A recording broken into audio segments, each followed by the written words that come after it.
नमस्कार। नानू नानी की कहानी में आपका स्वागत है। आज जो मैं कहानी सुनाने जा रहा हूं उसका शीर्षक है चिंता चिता समान। जैसा कि आप सभी जानते हैं कि चिंता करने से कुछ नहीं होता, सिर्फ हम अपना स्वास्थ्य खराब कर लेते हैं। अगर चिंता करने से सब कुछ होता तो सभी लोग चिंतित रहते, कोई काम न करता। इसी पर आधारित है आज की कहानी। रामकिशोर नाम का एक छोटा सा दुकानदार था। उसकी दुकान एक गांव में थी। उसका मुख्य व्यापार जो था गेहूं बेचना था। वह जब गर्मियों में गेहूं उगते और मंडी में बिकते तो सस्ते दामों पर गेहूं लाके अपने एक घर के अंदर गोदाम था उसको भर लेता था और पूरे साल बेचता रहता था। उससे जो मुनाफा उसको होता उससे वह अपना घर का गुजारा चलाता। इस बार वह बीमार पड़ गया। इस कारण से वह मंडी नहीं जा सका। करीब 1 महीना वह घर पर ही रहा।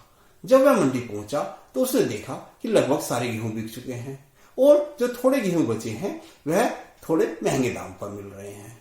उसने मंडी वालों से काफी रिक्वेस्ट की कि देखो, मैं हर साल फसल लेने आता हूं गेहूं और बेचता हूं, इसी से मेरा गुजारा चलता है। लेकिन मंडी वाले बोले, देखो भैया, जो आज का रेट चल रहा है उसी रेट में मिलेंगी।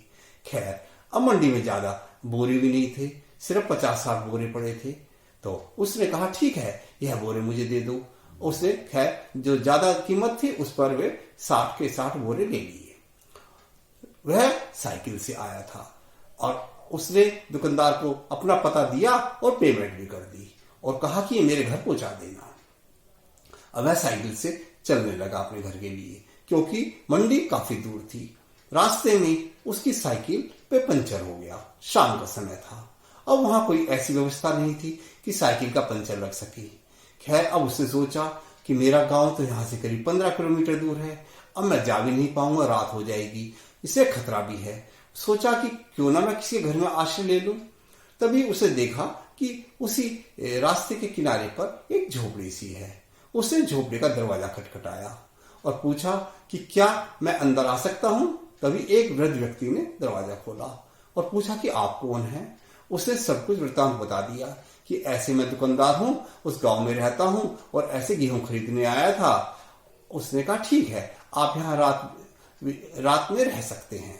और उसने वृद्ध व्यक्ति ने अपनी पत्नी को आवाज लगाई कि सुनो, देखो, एक मेहमान आए हैं, हो सके तो इनके लिए खाना बना दो। दुकानदार बोला, नहीं नहीं नहीं, खाने की ऐसी जरूरत नहीं है, मैं ऐसे ही सो जाऊंगा।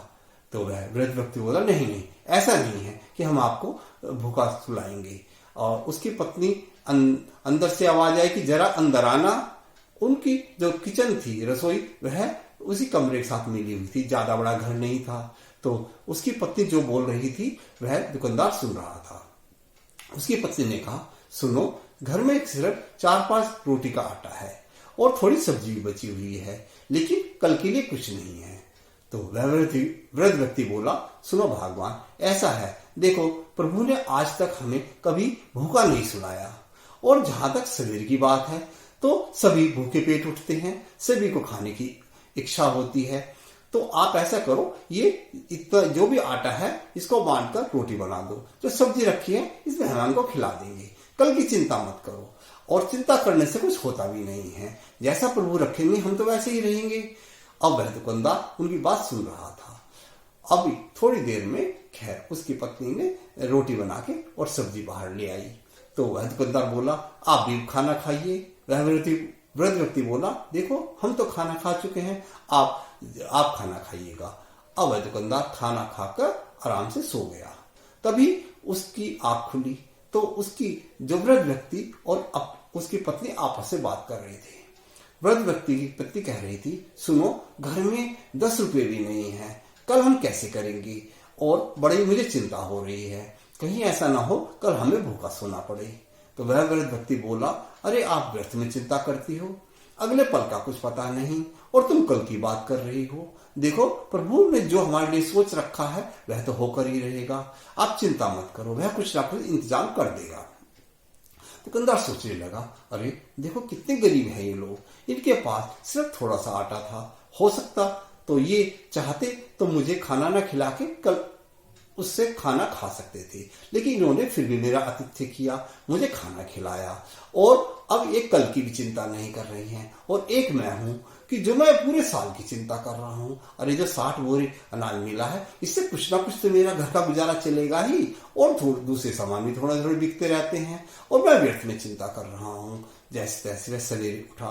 अब उसकी मन की जो चिंता थी वह खत्म हो चुकी थी। वह समझ चुका था कि जो ऊपर वाला करता है सब ठीक करता है, और चिंता करने से कुछ नहीं होता। मैं तो व्यर्थ ही चिंता कर रहा हूं 1 साल की। अरे जैसे इन्होंने कहा, पता नहीं अगले पल का, और चिंता 100 साल की। तो हमें चिंता नहीं करनी चाहिए। सवेरे उठते वक्त वह बोलने लगा कि हे देखिए, आप लोगों ने मेरा बहुत आदर सत्कार किया, मुझे रात में यहाँ रुकाया, अब मैं सवेरे कहीं साइकिल तो ठीक करा लूंगा। मैं चाहता हूं कि यह लो 100 रुपए आप ले लो। वृद्ध व्यक्ति ने हाथ जोड़े और कहा, आप हमारे आतिथ्य थे, आप मेहमान थे, मेहमान से क्या हम कुछ लेंगे? और जहां तक इस बात कहा कि हमारे पास कुछ नहीं है, तो वो दुकानदार बोला, मैंने रात को आपकी बातें सुन ली थी कि आपके घर में कुछ भी नहीं है।